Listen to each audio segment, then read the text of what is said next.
Šī būs pavisam vienkārša video pamācība, kā sev vai kādam citam palīdzēt tikt vaļā no super sāpēm, ja pareizāk sakot, viņas lokalizēt tā, lai, sāp tikai tā vietiņa mazā un saprot, ka tas ir nenozīmīgi. Kas ir jādara? Tātad iedomājamies jau, piemēram, roku, sasit roku, uz rokas uzkrīt smags akmens, piedomājamies uz rādītāja pirksts. Kas tev jādara? Paņem ar savu roku, viņa sāpošo roku savā rokā, šādi, un ar otru roku viņam atrod vis tālāko, teiksim, punktu, pieri, piemēram, un jautā, pieliec šeit roku un jautā, vai tev sāp?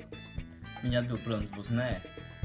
Brauc tuvāk zemāk uz to vietu, piemēram, pie kakla, vai tev sāp šeit? Viņš saka nē. Pieliec pie pleca, vai tev šeit sāp? Viņš atbildēs nē.